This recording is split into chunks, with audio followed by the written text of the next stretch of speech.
हाँ पूजा, आ गए बेटा।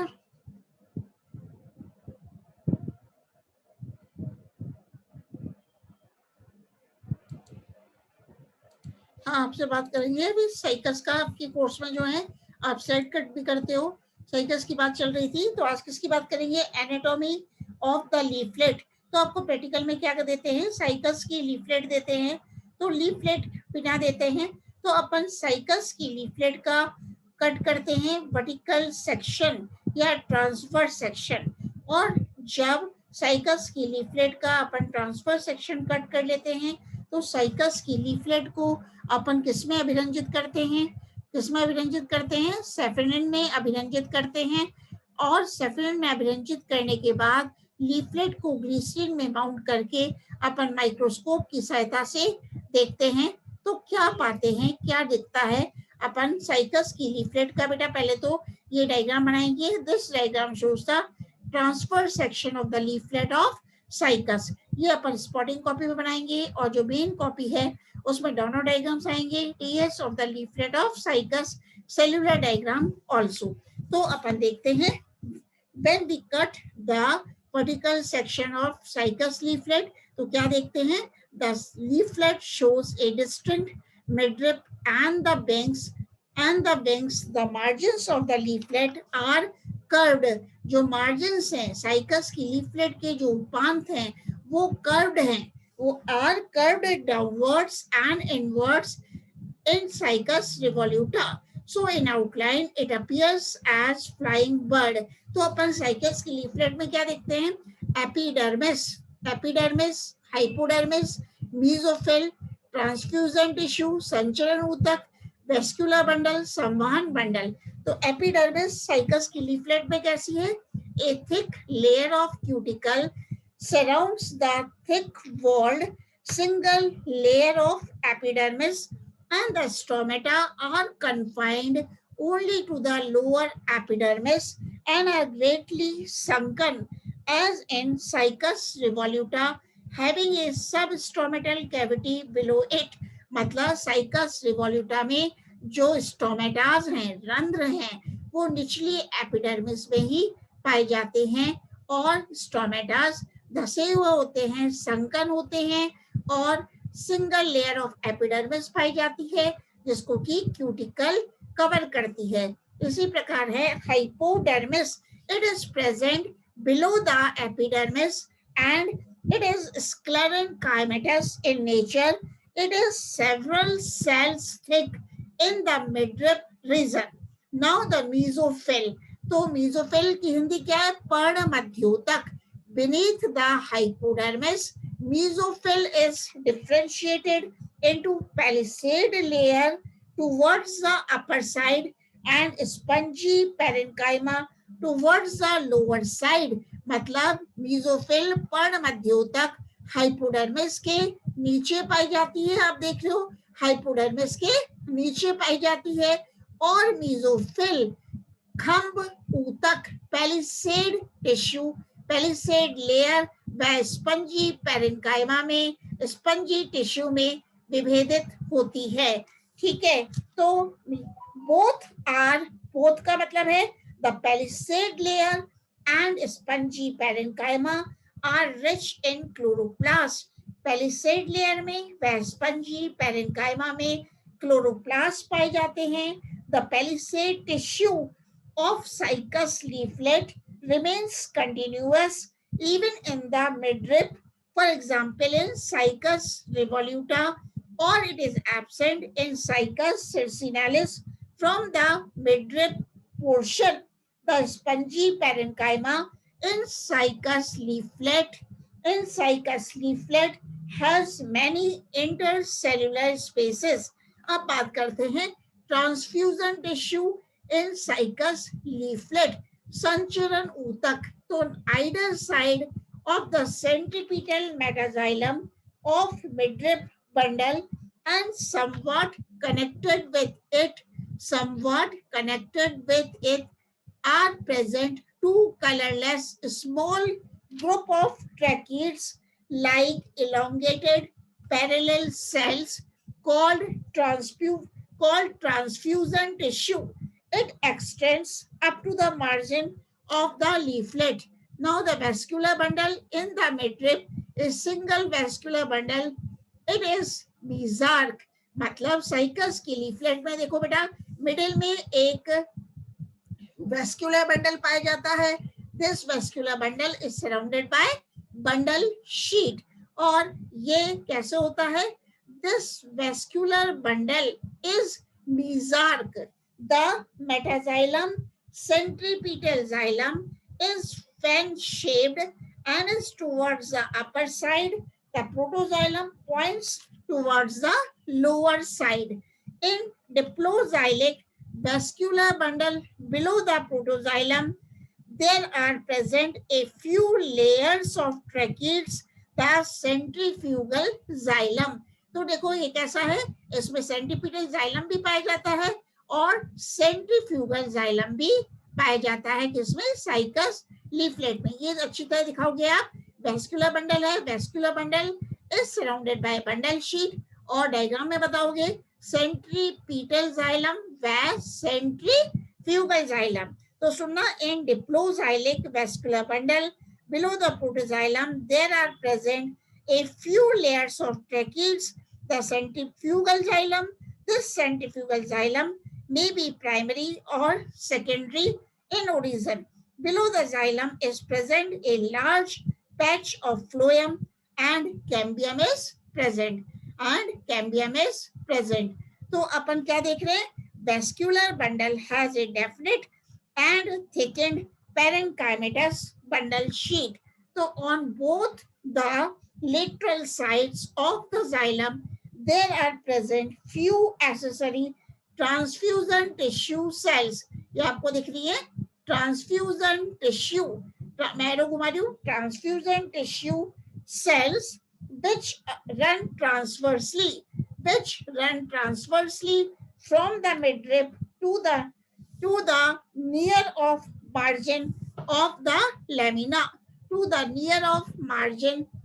the lamina. तो अभी अपन इसका करते हैं क्लासिफिकेशन एंड आइडेंटिफिकेशन. थोड़ी देर में करते हैं, एक मिनट. Classification and identification. अब इसका कैसे पहचानोगे कि given leaf is of cycas? तो आइडेंटिफिकेशन और पॉइंट ऑफ इंटरेस्ट क्या है? The transfusion tissue is seen in between the palisade and mesophyll layers. Therefore, the given material is of Cycas leaflet, and the lateral veins are absent. Diploxylic nature of vascular bundle shows that the given material is of Cycas leaflet. It is mesarc in nature, so the given material is of Cycas leaflet. दूसरा लिखोगे संकर स्ट्रोमेटास, sclerenchymatous hypodermis, well developed vascular and palisade tissue shows the xerophytic nature of the leaflet of Cycas. तो इस प्रकार से अपन इसकी पहचान लिख देते हैं. इसी प्रकार आपको जब पाइनस की नीडल देते हैं तो प्रैक्टिकल में क्या करोगे आप? पाइनस की नीडल का टीएस काटोगे. मतलब ये देखो TS of the foliage leaf और नीडल ऑफ पाइनस. मतलब अगर आपको प्रैक्टिकल फाइल में पाइनस की नीडल दे देते हैं तो उस नीडल का भी, पाइनस की नीडल का आप ट्रांसफर सेक्शन काटोगे, अनुप्रस्थ काटोगे, फिर पाइनस की लीफ को, पाइनस की नीडल को अपन सेफेनिन में स्ट्रेन करके ग्लिसरीन में माउंट करके माइक्रोस्कोप में देखते हैं तो क्या पाते हैं? The outline of the Pinus needle in A transverse section depends on the number of needles in the dwarf shoot or spur, and the pinus needle shows epidermis, hypodermis, mesophyll. So epidermis, the single layered epidermis consists of heavily cutinized and tangentially elongated cells. It has many deeply sunken haplochilic stomata and two guard cells, and two guard-celled sunken stomata are present on all the four faces of epidermis and open into a substomatal cavity. मतलब Pinus needle में जो epidermis होती है वो single layer होती है जिस पर क्यूटिकल की हैवी परत पाई जाती है और इस एपिडर्मिस में संकन मतलब धसे हुए हैप्लोचिलिक रंध्र पाए जाते हैं। ठीक है, तो it has many deeply sunken haplochilic stomata and two guard-celled sunken stomata are present on all the faces of epidermis and open into a substomatal cavity. अब है hypodermis. The hypodermis is 2 to 3 layered and sclerenchymatous and fibrous. It is interrupted by the presence of substomatal cavity. तो आप देखो ये cycas की leaflet का diagram है। तो सबसे भारी क्या है? एपिडर्मिस है, बाह्य त्वचा है। एपिडर्मिस के नीचे क्या पाई जाती है? हाइपोडर्मिस पाई जाती है और हाइपोडर्मिस 2 से 3 स्तरीय होती है और स्क्लेरेंकाइमेटस होती है और रेशेदार फाइब्रस होती है। तो it is interrupted hypodermis is 2 to 3 layered and is sclerenchymatous.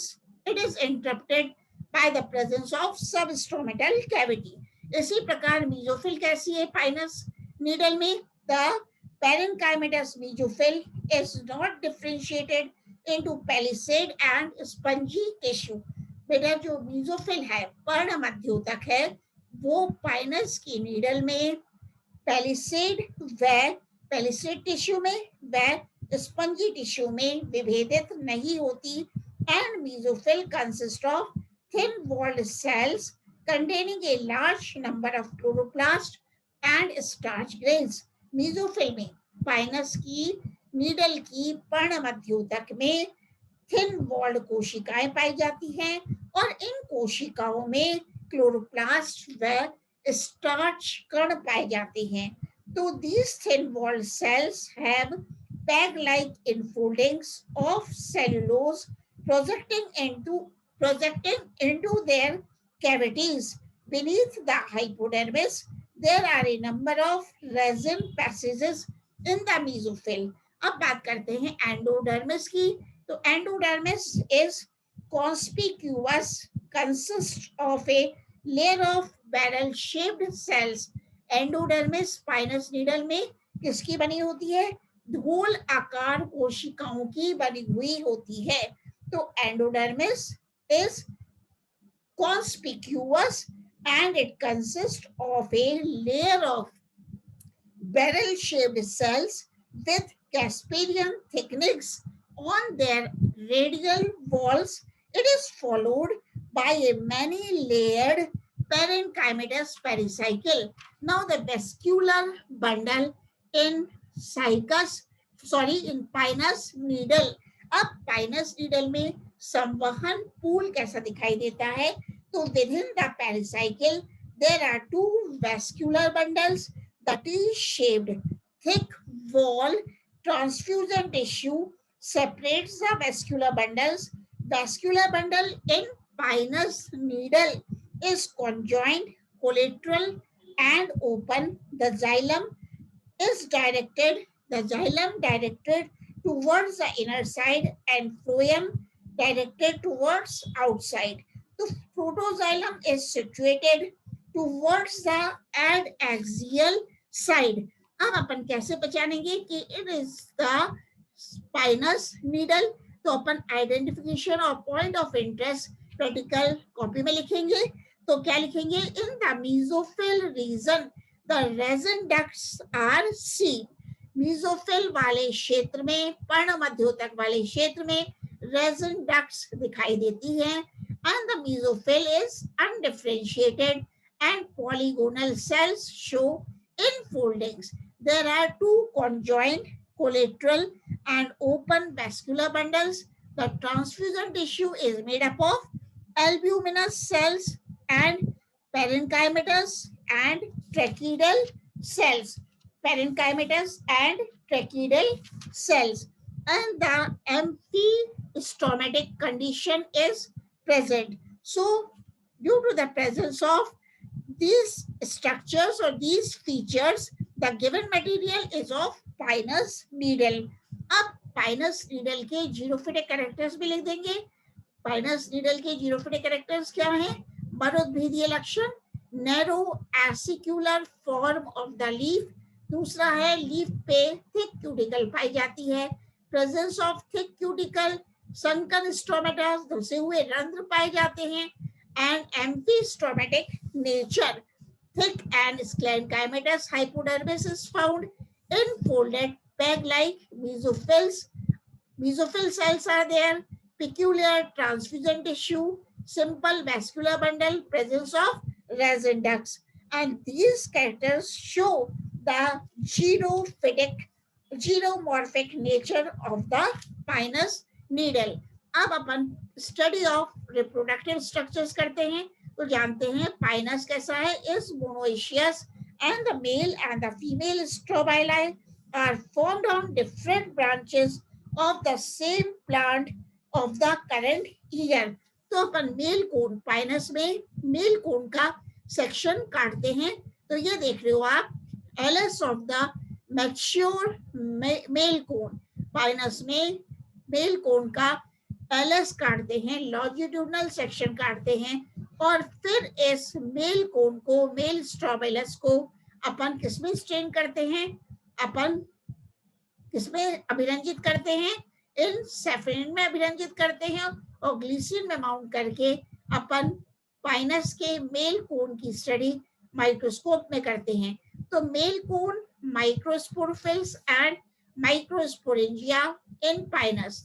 तो the male cone of Pinus is produced in an axil of a scaly leaf at the base of the current year's young shoot and thus replaces a shoot of limited growth. So male cones in pinus are grouped in clusters on the shoot of the same year only.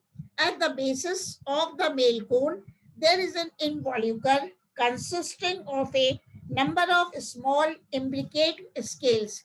The male cone of pinus, the male cone of pinus bears 60 to 100 spirally arranged specialized leaves called as microsporophylls. ये देख रहे हो बेटा, जो Pinus के male cone का LS जब अपन काटते हैं तो इसमें एक तो दिखता है मेन एक्सिस, मतलब अक्ष दिखता है, और इस अक्ष के चारों ओर क्या होती है, 60 से 100 माइक्रोस्पोरोफिल्स पाई जाती है, जो कि मुख्य अक्ष के चारों तरफ स्पाइरल मैनर में, मतलब सर्पिल क्रम में व्यवस्थित होती हैं। तो ये आप प्रैक्टिकल कॉपी में लिखोगे, क्या लिखोगे, the male cone of Pinus bears 60 to 100 spirally arranged leaves known as microsporophylls।